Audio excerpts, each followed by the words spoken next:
చాలా అదృష్టం అనుకున్నా. మా హస్బెండ్ చేయని ఘోరాలు చాలా ఉంటాయి సార్. నేను చెప్పుకోలేకపోతున్నాను సార్. ఏడవకండి అమ్మ. నేను ప్రెగ్నెంట్ అయినప్పుడు వాళ్ళ కాలేజీ ఫ్రెండ్ ఏదో చెప్పి తనతో మాట్లాడుతూ మొదలెట్టారు. అంతకుముందు క్లాస్మేట్, ఇప్పుడు హాస్పిటల్ పరిచయం. హాస్పిటల్ పరిచయం. అవును మేడం. వీళ్ళిద్దరికి మధ్యన గ్యాప్ ఎంత? ఒక 5 నెలలు వచ్చింది సార్. అంతకంటే ఎక్కువ ఆగలేడు అనమాట మీ ఆయన. వాళ్ళ హస్బెండ్ తెలిసిన ఇద్దరికి బాగా డోర్ వాయించుంటాడుగా అతను. మీ ఇద్దరి మధ్యన ఏమైనా గొడవలు ఉన్నాయమ్మా? లేదంటే మీ ఆయన ఏమైనా కామాందుడా?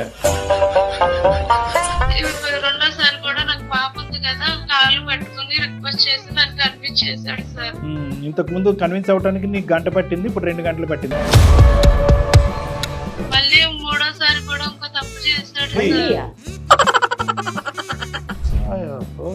ఫస్ట్ అయితే స్కూల్ అమ్మాయి కాబట్టి దొరికిపోయాను, ఈ రెండోది ఆఫీస్ అమ్మాయి కాబట్టి దొరికిపోయాను, ఈసారి అసలు దొరకకుండా బయట అమ్మాయిని తెచ్చుకున్నాడు. అక్కడ చాటింగ్ చేసి ఫోన్ నీ చేతిలో పెడుతూ ఉంటాడమ్మా. మీ ఆయన ఎప్పటికప్పుడు దొరికిపోతూనే ఉంటాడు. నేను మామూలుగా రీల్స్ చూద్దామని ఫోన్ తీసుకుంటాను సార్. రీల్ కనిపించింది. మనోడు ఏంటంటే ఇక్కడ క్లోజ్ అక్కడ స్టార్ట్, ఇక్కడ క్లోజ్ అక్కడ స్టార్ట్, అందుగురించి గుండె నిబ్బరంగా పెట్టుకొని అంటున్నా. ఇది రన్నింగ్ కామెంటరీగా ఎక్కడ ఆగలేదు ఈ బండి. మధ్యలో మిస్ అయిన లింకులు ఎన్ని ఉన్నాయో ఇద్దరిద్దరం. కళాపోషకుడు. మూడో అమ్మాయినేనా? 4వ అమ్మాయి. వీడు ఒకసారి యూజ్ చేసింది మళ్ళీ వాడడం. వీడు ఇంటికాడ 2 చెల్లెళ్ళు ఉన్నారు. భర్తను వదిలేసి వచ్చేస్తే వాళ్ళకి పెళ్ళిళ్ళు మళ్ళీ కనిపించేయడానికి చూస్తున్నారు సార్ నన్ను. ఇటువంటి తండ్రినా నీ కూతురికి రేపొద్దున పరిచయం చేస్తావు. నీకు తెలిసి 4, నేను ఊహించుకోవటం 16.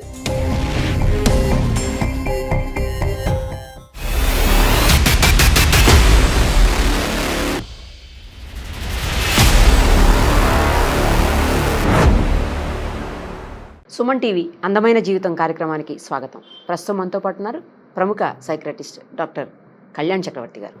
డాక్టర్ గారు నమస్తే. నమస్తే మేడం. ఈరోజు ఇప్పుడు మనం చూడబోయే ఇష్యూ ఏంటంటే, ఒక భార్య నమ్మకం, నిజంగా చెప్పాలంటే భార్యాభర్తల మధ్య ఉండాల్సిన నమ్మకం, ఆ నమ్మకం కోల్పోయిన తర్వాత ఉండాలా, వెళ్ళిపోవాలా, విడిపోవాలా అర్థం కాని పరిస్థితి. విడిపోదాము అంటే పేగుబంధం అడ్డొస్తుంది, మళ్ళీ పిల్లోడో ఎవరో ఉంటారు, అది అడ్డొస్తుంటుంది. అలాంటి దారుణమైనటువంటి పరిస్థితుల్లో ఒక మహిళ మనకి కాంటాక్ట్ చేశారు. ఆమెతో మాట్లాడదాం, ఆమె సమస్య ఏంటో విందాం. తప్పకుండా, షూర్. సరే, అమ్మాయి పేరు సౌజన్య మేడం.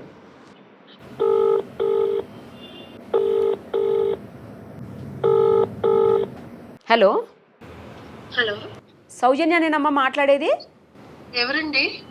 అమ్మా నేను నిరుపమ, సుమన్ టీవీ అందమైన జీవితం కార్యక్రమం నుంచి కాల్ చేస్తున్నాను. మీరు మాకు మెయిల్ చేశారు కదా, అందుకని కాల్ చేశానమ్మా. అవును మేడం. నాతో పాటు డాక్టర్ కళ్యాణ్ చక్రవర్తి గారు కూడా ఉన్నారు. ఒకసారి అసలు ఏం జరిగింది ఏంటి, మీరు ఎందుకు ఏమీ అర్థం కాని డైలమాలో ఉన్నారనేది ఇప్పుడు డాక్టర్ గారితో చెప్పండి, ఓకేనా? అలాగే మేడం. చెప్పమ్మా సౌజన్య. నమస్తే సార్. నమస్తే అమ్మా. నా పేరు సౌజన్య సార్. అమ్మా. మా ఊరు వచ్చి విజయవాడ సార్. నాకు పెళ్ళి 4 ఏళ్ళు అవుతుంది. నా బాధ ఎవరికి చెప్పుకోవాలో తెలియట్లేదు సార్, అందుకని మెయిల్ చేశాను సార్. అయ్యో చెప్పమ్మా, పర్లేదు, మేము ఉన్నామమ్మా, చెప్పు. థ్యాంక్ యూ సార్, నన్ను అర్థం చేసుకుని నాకు కాల్ చేసినందుకు. తప్పకుండా చెప్తాను. చెప్పండి అమ్మా, చెప్పండి సౌజన్య, ఏడవకండి, చెప్పండి. నేను హాస్పిటల్ సిస్టర్ కింద చేస్తాను సార్. అమ్మా.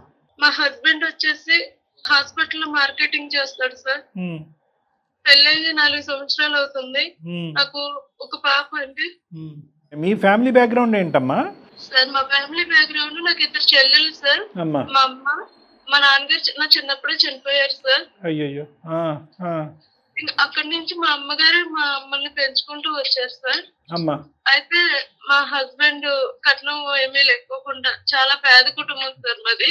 అమ్మా, ఏం లేకుండానే చేసుకున్నాడు మీ ఆయన? ఏమి లేకోకుండా చేసుకున్నారు. చాలా అదృష్టం అని చెప్పేసి నేను చాలా హ్యాపీగా ఫీల్ అయ్యాను సార్. అవునమ్మా, చాలా సంతోషం. అమ్మా, నువ్వేమో వచ్చి స్టాఫ్ నర్సు, అతను హాస్పిటల్ మార్కెటింగ్ ఏరియాలో వర్క్ చేస్తున్నాడు అతను. అవును సార్. ఓకే, అక్కడి వరకు బానే ఉందమ్మా. తర్వాత చాలా అదృష్టం అనుకున్నా. మా హస్బెండ్ చేయని ఘోరాలు చాలా ఉంటాయి సార్. నేను చెప్పుకోలేకపోతున్నాను సార్. అసలు ఏడవకండి అమ్మా సౌజన్య, ఏడవకండి దయచేసి. మీరు ఏడిస్తే ఏం చెప్పలేరు. ఒక్కసారి కంట్రోల్ చేసుకోండి, ఒక్క నిమిషం. నేను ప్రెగ్నెంట్ అయినప్పుడు మా వారు ఒక పాత అమ్మాయి అంట సార్, వాళ్ళ కాలేజీ ఫ్రెండ్ ఏదో చెప్పి తనతో మాట్లాడుతూ మొదలెట్టారు. ఒకసారి నేను అడిగాను సార్, మెసేజ్లు అవి చూసి ఏంటి సాయి ఇలా చేస్తున్నావు అని అడిగాను సార్. అడిగితే తను సరే ఈ తప్పు నేను ఇంకెప్పుడు చేయలే అని ఎక్స్క్యూజ్ చేసుకుని ఫ్రెండ్లీగానే మాట్లాడుతూ మొదలెట్టారు సార్. సరే అని వదిలేసాను సార్ నేను దాని గురించి కూడా. నేను హాస్పిటల్ లో వర్క్ చేస్తున్నప్పుడు 5 నెలలు కడుపు సార్ నాకు. దానివల్ల నేను ఇంకా హాస్పిటల్ కి వెళ్ళకుండా మానేశాను సార్, ఇంటికాడే ఉంటున్నాను. ఈ లోపల వేరే అమ్మాయితో మాట్లాడుతూ మళ్ళీ నాకు తెలిసింది సార్. మళ్ళీ ఏం చేశాడు? హాస్పిటల్ లో పరిచయం అయిందంట మేడం. ఓహో, అంతకుముందు క్లాస్మేట్, ఇప్పుడు హాస్పిటల్ పరిచయం. హాస్పిటల్ పరిచయం. వీళ్ళిద్దరికి మధ్యన గ్యాప్ ఎంత? 5 నెలలు వచ్చింది సార్. అంతకంటే ఎక్కువ ఆగలేడు అనమాట మీ ఆయన.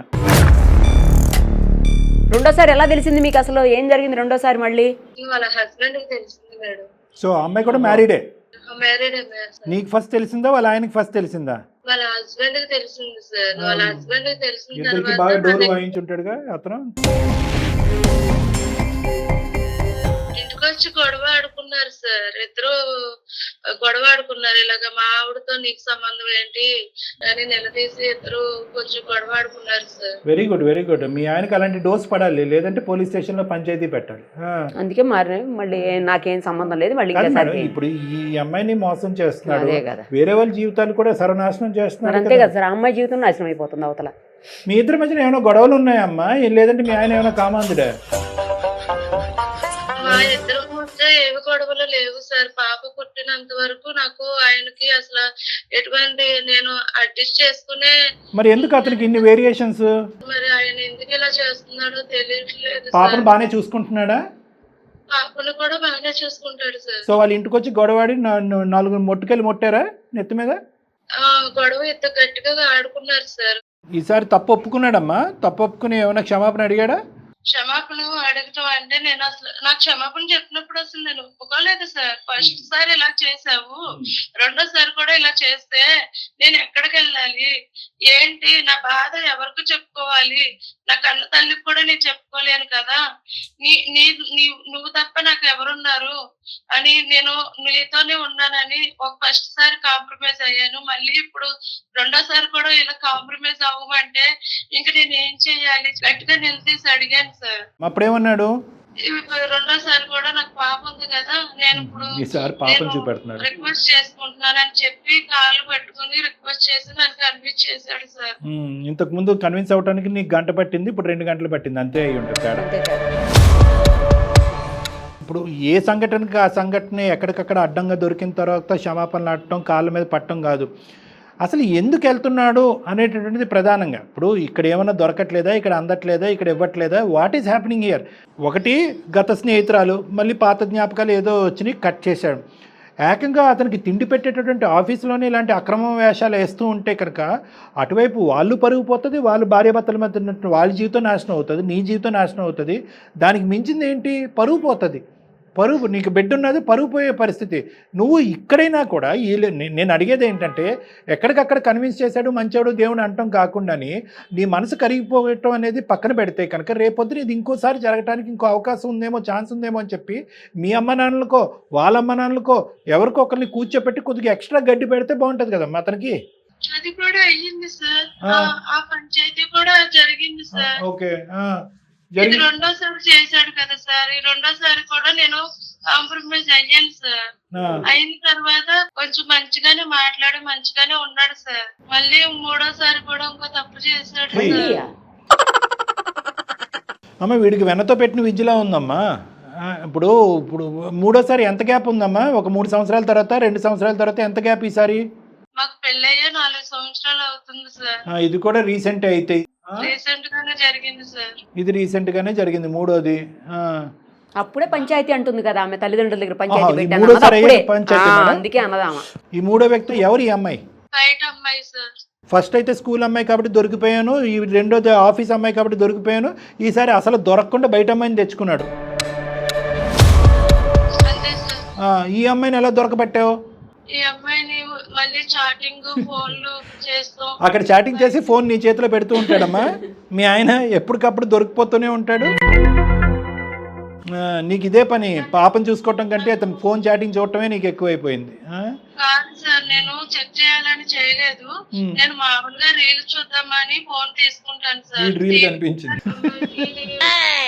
ఆయన రాగానే ఫోన్ తీసుకుంటాను. ఆయన వాష్రూమ్ కి వెళ్ళినప్పుడు కాల్ వచ్చింది సార్ నాకు. ఆ కాల్ ఎవరిదాన్ని లిఫ్ట్ చేస్తే అవతల ఎవరో అమ్మాయి వాయిస్ వచ్చింది సార్. అడిగావా ఎవరమ్మా నువ్వు అని? ఎవరమ్మా మీరు అని అడిగితే ఇలా తనకు మ్యారేజ్ అవ్వలేదని చెప్పి నాతో మాట్లాడుతున్నారని చెప్పి నాతో మాట్లాడింది సార్. అక్కడ వరకు కథలు అల్లాడు. అమ్మ నీకు ఒక విచిత్రమైన చెప్తాను, మనసు నిబ్బరం పెట్టుకో. నువ్వేంటంటే ప్రతిసారి 6 నెలలు 5 నెలలు గ్యాప్ అంటున్నావు, కానీ అసలు గ్యాపే లేదన్నది నా డౌట్. ఎప్పుడు దొరికాడు నీకు అనే దాన్ని బట్టి నువ్వు టైం లైన్ చెప్తున్నావు, కానీ 5 నెలలు 6 నెలలు అనేది మనోడు ఏంటంటే ఇక్కడ క్లోజ్ అక్కడ స్టార్ట్, ఇక్కడ క్లోజ్ అక్కడ స్టార్ట్, అందుగురించి గుండె నిబ్బరంగా పెట్టుకొని అంటున్నా. ఏమ్మా అంతేనా కదా? ఇది రన్నింగ్ కామెంటరీగా, ఎక్కడ ఆగలేదు ఈ బండి. మధ్యలో మిస్ అయిన లింకులు ఎన్ని ఉన్నాయో ఇద్దరిద్దరం. ఇప్పుడు ఏంటంటే ఇక్కడ ముగ్గురు మధ్యలో మిస్ అయిన లింకులు. ఎలా నీ బుద్ధి గడ్డి తిన్నావా ఏంటి అని చెప్పి 2 వారాల పాటు వెళ్ళిపోయిన అమ్మాయిలు ఎంతమంది? కళాపోషకుడు. పంచాయతీ సంగతి చెప్పు తల్లి. అమ్మకు ఫోన్ చేసి పెద్ద మనుషుల్లో పెట్టించాను సార్. ఇలా చేస్తున్నాడు అలా చేస్తున్నాడు అంటే నన్నే తప్పు పట్టాడు సార్. నేను ఏదో తప్పు చేస్తున్నానని చెప్పేసి క్యారెక్టర్ బ్యాడ్ చేశాడు సార్. నేను హాస్పిటల్ కూడా మానేసి ఇంట్లోనే పాపం చూసుకుంటూ ఉంటే నన్ను బ్యాడ్ చేసి నాకు ఎవరో సంబంధం ఉందని చెప్పి నన్ను ప్రేమ చేశాడు సార్. పెద్ద మనుషుల్లో ఈడేవడమ్మా ఈడు? ఈయన నమ్మింది నువ్వు. ఇంతకాలం నమ్మి దేవుడు బంగారం అనేది నువ్వు ఇతన్నా అనేది. నీ అసెస్మెంట్ అన్నా తప్పు అయి ఉండాలి, లేదంటే వాడు అందరికీ మించినటువంటి దుర్మార్గుడైనా అయి ఉండాలి. బాగా నాటకాలు ఆడుతున్నాడు. అంతే కదా మేడం? ఇంత భయంకరమైనటువంటి మనిషిని ఈ అమ్మాయిని పొగుడుతూ కాపాడుకుంటూ కన్విన్స్ అయిపోయాను అని చెప్పి. మా ఆవిడ తప్పు చేస్తుంది, నా ఆవిడ మంచిది కాదు, వాళ్ళతో వెళ్తూ తిరుగుతూ నేను చూసాను, అందుకని నేను తప్పు చేస్తున్నాను. అందుకే నేను చేస్తున్నాను అంటే మొదటి 2 సార్లు వీళ్ళకి తెలియదు కదా సార్. అవును. అందుకని 3వ సారి వచ్చింది కాబట్టి ఇది ఫస్ట్ అన్నట్టు కదా వాళ్ళ దగ్గర. అంతే. అందుకని వైఫ్ మీద దోస్తాడు. మా అత్త మా మామ కూడా తన కొడుకునే సమర్థించుకుంటా వస్తున్నారు సార్. అంతే దొందు వీళ్ళందరూ ఒకే బ్యాచ్. ఫైట్ చేసావా? చేశాను సార్. ఈ చాటింగ్ లో ఫోటోలు తీసుకున్నావా? కాదు, ఈ చాటింగ్ లో ఏమైనా ఆధారాలు పెట్టుకున్నావా? ఫోటోలు తీసుకున్నావా? అంత తెలివితేటలు నీకు లేవేమో. లేవు సార్. ఏ ఆధారాలు లేవు నీ దగ్గర. సరే, తర్వాత ఏమైందమ్మా? ఫైనల్ గా మీరు ఇద్దరు కలిసే ఉన్నారా? ఇప్పుడు ఏం జరుగుతుంది ప్రస్తుతం? సరే అని చెప్పేసి పెద్ద మనుషుల్లో ఈ ఒక్కసారిగా అడ్జస్ట్ అయ్యి ఉంటుండమ్మా, మళ్ళీ ఏ గొడవ పెట్టుకోవద్దని పెద్ద మనుషులు సర్ది చెప్పి పంపించారు సార్. ఓకేనమ్మా, ఓకే. పంపించిన తర్వాత ఒక వారం 10 రోజుల వరకు బాగానే కలిసి మెలిసి ఉన్నాం సార్. మళ్ళీ నాకు నా కళ్ళ ముందు ఫోన్ మాట్లాడుతూ పండెక్కించుకొని ఆ అమ్మాయిని తీసుకురావటం, డైరెక్ట్ గా ఇంటికే అమ్మాయి 3వ అమ్మాయినేనా? 4వ అమ్మాయి. ఒకసారి యూజ్ చేసింది మళ్ళీ వాడడం వీడు. సర్లే అమ్మా, ఈ 4వ వ్యక్తి ఎవరమ్మా? ఎవరో తెలియదు సార్, ఎక్కడి నుంచి వస్తుందో కూడా తెలియదు. నా ముందు వస్తుంది, నా ముందే డైరెక్ట్ గా ఫోన్ మాట్లాడుతున్నాడు, నా ముందే బండి ఎక్కించుకుని వెళ్తున్నాడు. నేను అడిగాను, ఏంటి ఇలా చేస్తున్నావు సాయి, ఎందుకు నన్ను ఇన్నిసార్లు మనశ్శాంతి లేకుండా చేస్తున్నావు, నాకు పాప ఉంది, పాపను కూడా చూడలేవా అని చెప్పి గట్టిగా నిలదీసి అడిగాను సార్. నేను మళ్ళీ కన్విన్స్ చేశాడమ్మా? లేదు సార్, ఉంటే ఉండు, పోతే పో, నీకు డైవర్స్ ఇచ్చేస్తాను. ఇది అసలు స్వరూపం వాడిది. చంపేశాడు, నీ క్యారెక్టర్ చంపాడు. ఇప్పుడు పాపకు డబ్బులు ఇస్తాను అని చెప్తున్నాడు సార్. ఆడికి ఇచ్చేది ఏంటి? నువ్వే ఆడికి ఎద్ది కానీ కొద్ది ముష్టి. ఏదైనా జబ్బులు వస్తాయి కదా, అంటురోగాలు వస్తాయి ఆడికి తొందరలోనే, అప్పుడు నువ్వే ఎద్ది కానీ కొద్ది ముష్టి. ఏమో ఆడి నీకు ఇచ్చేది డబ్బులు. ఏదో ఉన్నారు ఏదో. నువ్వు ఫినిష్ చేయ, తర్వాత నేను మాట్లాడతాను, నాకు చాలా కోపంగా ఉంది, నువ్వు ఫినిష్ చేసేసి. నీ మీద కదా, వాడి మీద. మా అమ్మగారు ఏమన్నారంటే, ఇప్పుడు నీకు ఇంటికాడ 2 చెల్లెళ్ళు ఉన్నారు, నువ్వు భర్తను వదిలేసి వచ్చేస్తే ఎలాగా, వాళ్ళకి పెళ్ళిళ్ళు అని చెప్పి మళ్ళీ కన్విన్స్ చేయడానికి చూస్తున్నారు సార్ నన్ను. మీ బలహీనత, మీ కుటుంబ బలహీనత వాడి బలం. సరే చెప్పమ్మా. ఇంకా పెద్ద మనుషుల్లో కూడా మళ్ళీ కన్విన్స్ చేసుకుంటున్నారు సార్.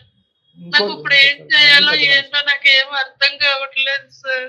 ఓ పక్క పిల్ల చెల్లెళ్ళు, ఇంకో పక్క వీడియో డైవర్స్ తీసుకుని వెళ్ళిపోతే చెల్లెలు పెళ్ళిళ్ళు అవ్వవు అని చెప్పి నాకు వెనకాల బాగా నడిపిస్తున్నారు సార్.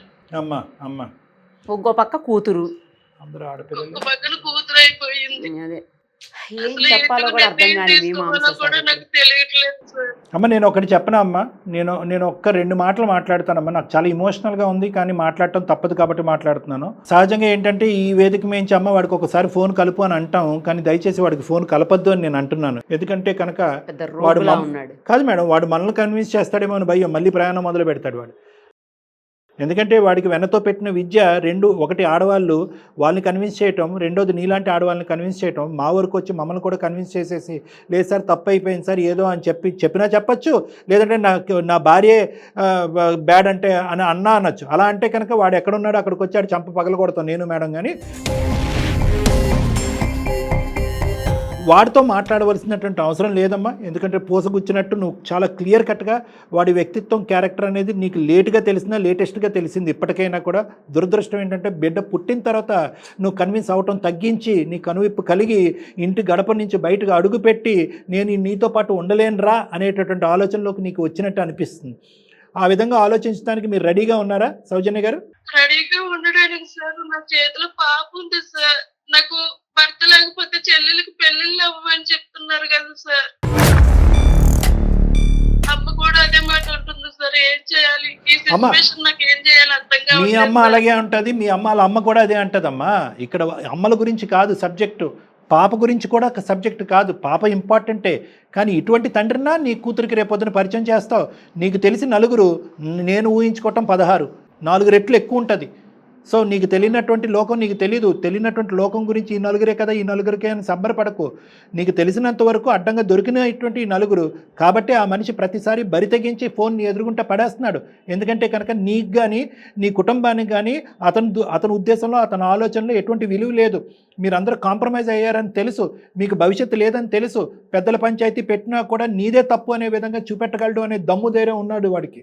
పైపెచ్చి ఏంటంటే మీ ఫ్యామిలీ మెంబర్స్ వచ్చి ఒరే నీకు బుద్ధి ఉందా లేదా అని ఒక 2 మాటలు అన్న తర్వాత ఫైనల్గా నీ దగ్గరికి వచ్చి ఆడబిడ్డ ఉంది కాబట్టి కాంప్రమైజ్ అయ్యి అక్కడికే ఉండమ్మా అని పంపిస్తారని కూడా తెలుసు.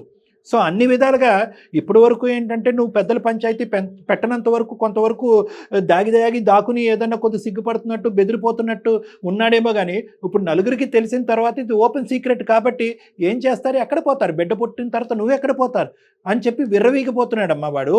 అలాంటి వాడిని ఫోన్ కలపమ్మా, కౌన్సిలింగ్ చేద్దాం, మారుద్దాం అనేటటువంటి ఆలోచన లేదు. సిస్టర్స్ చెప్పారు, సమాజంలో చెప్పారు, ఎవరు చెప్పారు అనేది కాదమ్మా. నీ కళ్ళతో నువ్వు ఏదైతే చూసావో, ఎన్ని సందర్భాల్లో ఇతను వాగ్దానాలు చేశాడో, దానికి పైపెచ్చి ఏంటంటే కనుక అతన్ని కప్పిపుచ్చుకోవటానికి గురించి, అతని సీక్రెట్లు దాచిపెట్టడం గురించి నీ క్యారెక్టర్ని పంచాయతీలో అసాసినేట్ చేసినటువంటి వాడు ఒక మొగుడుగా కాదు కదా, ఒక మగాడుగా కూడా అర్హత లేదని, మనిషిగా కూడా లేదు, ఒక మనిషిగా కూడా అర్హత లేదు. సో ఇక్కడ కనువిప్పు రావాల్సింది, మనోధైర్యం పెంపొందించుకోవాల్సింది, పోరాటం చేయవలసింది మీ అమ్మాళ్ళు, మీ అక్క చెల్లి కాదమ్మా నువ్వు.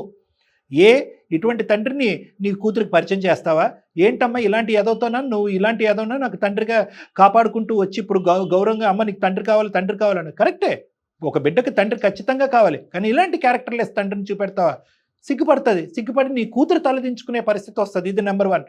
నెంబర్ 2 ఏంటంటేనమ్మా, అన్నిటికంటే మించినటువంటి గౌరవము, కుటుంబము, పరువు, ప్రతిష్ట ఇవన్నీ పక్కన పెడితే 2 నిమిషాలు వాడికి ఇలాగా ఎడతెరప లేకుండా అడ్డదిడ్డంగా తిరిగేటటువంటి వాడికి ఎన్ని సుఖవ్యాధులు వస్తాయో, సారీ నేను అంటున్నాను, ఎటువంటి వ్యాధులు వస్తాయో అటువంటి వ్యాధులతో ఉన్నటువంటి వ్యక్తి రేపొద్దున నీకేదన్నా రాకున్నటువంటి ఒక జబ్బు వస్తే కనుక ఆ పిల్లకి తండ్రి ఎలాగా ఉండడు, తల్లి కూడా లేనటువంటి దురదృష్టకరమైనటువంటి పరిస్థితి రావచ్చు. అలాంటి కథలు ఎన్నో ఉన్నాయి నా దగ్గర. కాబట్టి నేను నీకు చెప్పేది ఏంటంటే ఇక్కడ కావాల్సినటువంటిది మనోధైర్యం. నీ కాళ్ళ మీద నిలబడే సత్తా నీకుంది. ఇంతకుముందు ఉద్యోగం చేసుకున్నావు, కానీ ఈ దుర్మార్గుడి వల్ల ఆ ఉద్యోగం కూడా మానేసి ఆ బిడ్డను కాపాడుకుంటూ ఇంటిని గౌరవప్రదంగా ఉంటుంటే కనుక ఆడు వెన్నుపోటు పొడుస్తున్నాడు, పదే వెన్నుపోటు పొడుస్తున్నాడు, నీకంటూ క్యారెక్టర్ లేదనేటటువంటి ప్రచారం చేస్తున్నాడు. అటువంటి వ్యక్తి ఎంతవరకన్నా వెళ్ళటానికి ఒక అవకాశం ఉంది. నీ బిడ్డకు నేను డబ్బులు ఇస్తాననే మనిషి రేపొద్దున అతను పరువు పోతుంది అనేటటువంటి ఆలోచనతో నిన్ను నీ బిడ్డను ఏదైనా చేయడానికి ప్రయత్నం చేస్తే అలాంటి కథలు కూడా మనం చూస్తున్నాం. నీలో ఒక అవగాహన రావాలి, నీలో ఒక ఆలోచన రావాలి, నీలో ఒక భద్రత రావాలి, నీలో ఒక దమ్ము ధైర్యం కావాలి. ఆ విధంగా నిన్ను నేను ప్రోత్సహిస్తున్నానమ్మా. నువ్వు దయచేసి ఒక్క అర నిమిషం కూడా అక్కడ ఉండటానికి ట్రై చేయొద్దు. ఏదన్నా మనం కౌన్సిలింగ్ మాటలు మాట్లాడాలంటే మీ కుటుంబ సభ్యులతో నేను నిరుపమ మేడం మాట్లాడతాం, వాళ్ళని కన్విన్స్ చేస్తాం, వాళ్ళు నిన్ను హక్కును చేర్చుకునేటటువంటి విధంగా నువ్వు పుట్టింటికి వెళ్ళు. ఈ మహానుభావుడికి బుద్ధి రాదు, విడాకుల ప్రక్రియ అనేటటువంటిది ఎలా మాట్లాడాలో మనకు తెలిసిన లాయర్స్ ద్వారా మాట్లాడదాం. ప్లస్ ఎంత ఘోరాతి ఘోరాలు చేశాడో ఇలాంటి వ్యక్తికి ఒక శిక్ష కూడా పడాలి. ఆ విధంగా కూడా మనకు ఉన్నటువంటి అడ్వకేట్ టీంతో ఒకసారి మాట్లాడి ఆ విధమైనటువంటి సహాయ సహకారాలు కూడా నీకు ఇస్తామమ్మా. ఈ మనిషితో మీద ఒక నమ్మకం కానీ, ఈ మనిషితో పాటు ఒక ప్రయాణం కానీ, ఈ మనిషితో ఒక స్థిరమైనటువంటి ఒక తండ్రి ఒక భర్త ఉంటాడు అనే ఆలోచన నుంచి దయచేసి ఈ క్షణం విరమించుకోమని చెప్పి నా విన్నపం. సార్ నేను అందుకే మిమ్మల్ని నమ్ముకుని ఎక్కువ మెయిల్ చేశాను సార్. ఇలాంటి సిచ్యువేషన్ లో ఉన్నాను కాబట్టి నాకు ఎవరికి చెప్పుకోవాలో కూడా నాకు అర్థం కాక నేను మెయిల్ చేశాను సార్. అమ్మ, ఈ మనిషికి 100 మార్కులకి ఒక్క మార్క్ అయినా మంచిగా పడి ఉంటే కనుక నేను మీ ఇద్దరిని కలిపేసి ఉండేవాడిని అమ్మ. అన్ని మైనస్ మార్కులే. ఏది not only as a character ఒక ఆడవాళ్ళతో తిరిగేటటువంటి ఒక మగాడు పెళ్ళి అయిన తర్వాత 100 వాగ్దానాలు చేసి వాగ్దానాలు వెరగొట్టి వెళ్ళే మగాడు గురించే కాదు, నీ క్యారెక్టర్ని అసాసినేట్ చేసి నీకు ఒక గౌరవం లేకుండా అటు కుటుంబం ఇటు కుటుంబంలో కూడా నీ యొక్క క్యారెక్టర్ని అసాసినేట్ చేసి నిన్ను కాళ్ళ కింద తొక్కుకుంటూ వెళ్ళిపోయేటటువంటి ఒక మగాడి దగ్గర అర నిమిషం కూడా ఉండమని చెప్పి నేను ప్రోత్సహించనమ్మా. కాబట్టి ఇది ఎప్పుడు కూడా మొదటి నుంచి చివరి వరకు నాకు ఎప్పుడు కూడా నా మనసుకు తడుతుంది ఏంటంటే ఇది 1 వే ట్రాఫిక్. వీడికి ఎంత తొందరగా సేఫ్గా ఈ అమ్మాయి ఆ బిడ్డ గుడ్ బై చెప్తే అంత మంచిది అన్నట్టుగా నాకు అనిపించింది. కాబట్టి ఈ సలహా ఇస్తున్నానమ్మా. ఇది మంచి సలహా. దయచేసి దీని మీదే నిలబడు, ఇంకొక ఆలోచనను పెట్టుకోవద్దు.